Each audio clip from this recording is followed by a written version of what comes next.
이재명 대표에 대해서 질서 있는 퇴장 얘기가 나왔습니다. 들어보시죠.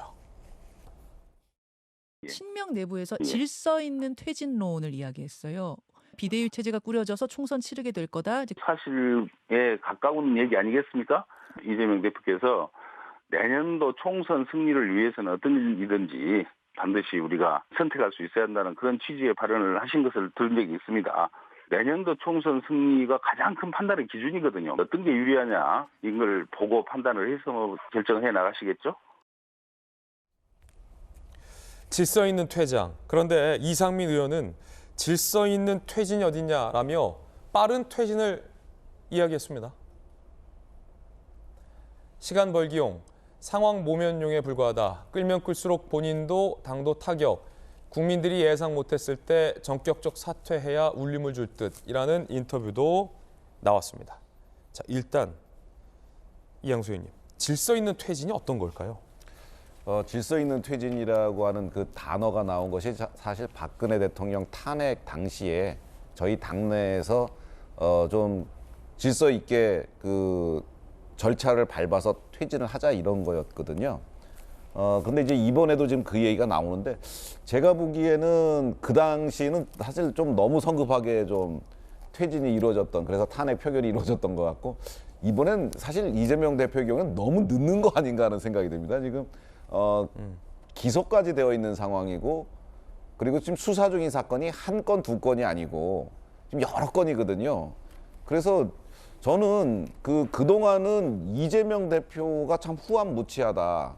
본인이 살기 위해서 민주당을 저렇게 힘들게 만들어도 되나 하는 생각을 했었는데, 요즘 드는 생각은 민주당 의원들이 좀 너무 심한 거 아닌가 하는 생각이 듭니다. 왜냐하면 어느 정도 시간이 있으면 그 시간 내에 그래도 정당의 지도자들 그리고 국회의원들이 나서서 이 문제를 해결해야 됩니다. 그런데 아직까지 이걸 해결을 못하고서 있는 걸 보고서 과연 민주당이 과거의 그 명성에 걸맞는 정당인가, 집권을 했던 정당인가, 대한민국 민주화에 기여를 했던 정당인가 하는 이런 생각이 들고요.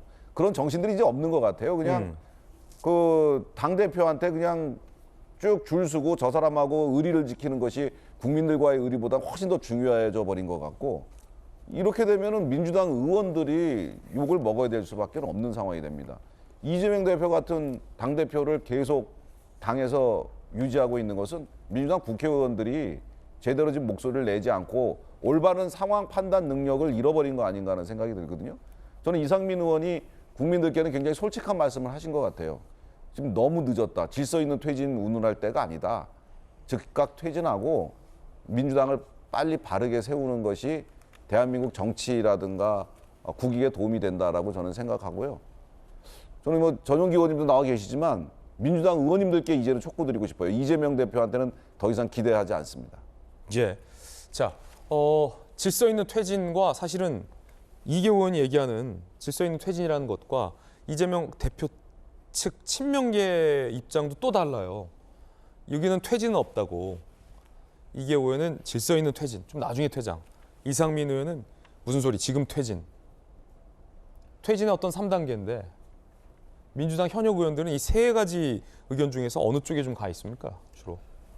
아직까지는 지금 사퇴해야 된다라는 여론은 그렇게 높지 않은 것 같습니다. 예. 지금 사퇴한다고 하면은 지금 총선이 지금 1년 정도 남았기 때문에 새로 전당대회를 열어가지고 새롭게 다른 대표를 뽑아야 되는 그런 상황에 직면합니다. 그러니까 지금 사퇴를 한다면 비대위원장으로서 내년 총선을 치를 수가 없는 그런 상황인 것이죠. 만약에 지금 사퇴를 한다고 쳐도 사실 국민의힘이나 지금 정부는 민주당에 대한 수사나 여러 가지 탄압들을 할 것 같습니다. 그런 의미에서 나중에 비대위가 구성됐을 때 퇴진해야 된다 하는 의견이 있는 것이고, 어차피 저 사람들이 계속적인 탄압을 할 것인데 무엇하러 퇴진까지 운운하느냐. 우리는 이재명 체제로 정권 심판을 하는 총선을 치르겠다라는 이런 여론이 있는 것이죠.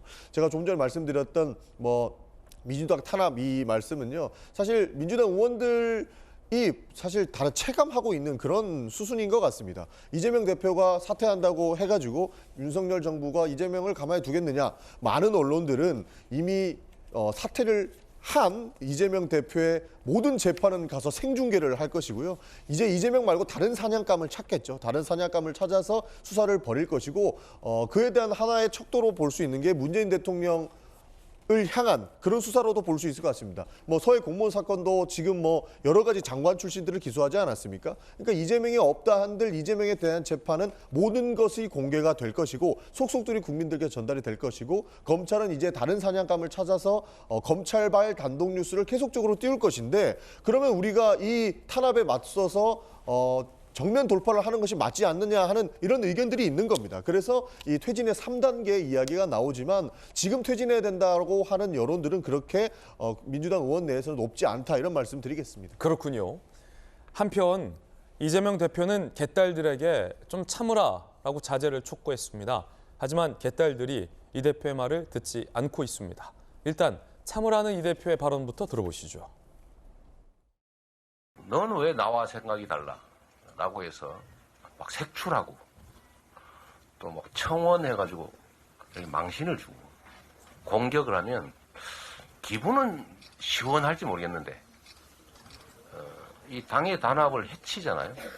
그 집안에 폭탄 던지는 거하고 똑같죠. 이제는 피눈물이 납니다. 피눈물이 나요. 우리도 받을 만큼 받았어요.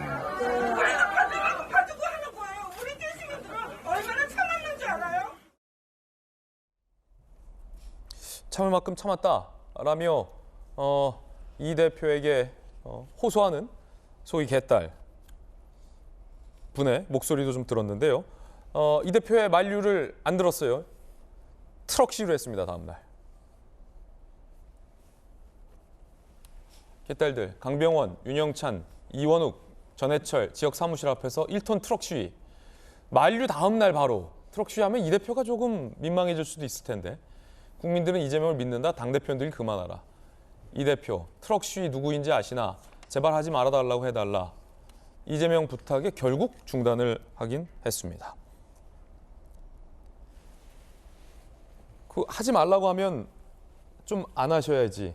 왜 의원 개개인 사무실까지 트럭 시위를 하셨나요? 그러니까 오히려 저런 부분들은 이재명 대표한테 부담을 주는 행동인 거죠. 네. 그러니까 많은 분들이 이제 강성 지지자들은 이렇게 좀 자제를 해야 된다라고 하는 목소리는 사실 비단 민주당에서만 나오는 얘기가 아니고 국민의힘이나 뭐 보수 진보할 것 없이 다 강성 지지자들은 좀 만류를 해야 된다고 얘기하고 있습니다. 이런 모습들이 지금 이렇게 어느 정도 갈라진 것처럼 보이는 민주당 입장에서는 더 갈등을 유발할 수 있는 촉매제가 될 수 있기 때문에 저희는 하지 말라고 하는 것이고요. 이 대표도 진짜 하지 말라고 했는데 하기 때문에 더 화들짝 놀라서 지금 만류를 하는 모습을 보이고 있는 것입니다. 지금은 갈등을 봉합하기 위해서 어디에 힘을 모아야 될지 우리가 전략적으로 좀 접근해야 될 때가 있는데 지금 이런 방식으로 국민의 눈살을 찌푸리게 하는 행동들은 우리도 조금 자제를 해야 되지 않을까 저도 그렇게 생각합니다. 근데 이 개딸들이 왜 강병원, 윤영찬, 이원욱, 전해철 지역 사무실에 찾아갔나요? 뭐 소위 비명계로 분류되는 사람들한테 찾아간 것 같습니다. 그리고 재선 이상이라든지 삼선 이거 윤영찬 의원이 있기 때문에 초선도 포함이 되네요. 그러니까 뭐 비명계로 분류되고 비명계에 뭐 대표격으로 목소리를 내고 있는 분들한테 가서 이렇게 하고 있는 것으로 보이는데요. 본인들이 판단했을 때 너무 과하게 이재명 대표를 비판한다라고 생각해서 저렇게 하시는 것 같은데 저거는 개딸들이 하는 것이 아니고요. 진짜 극성 강성 지지자들이 하는 겁니다. 네. 그러니까 개딸이 아니라 극성.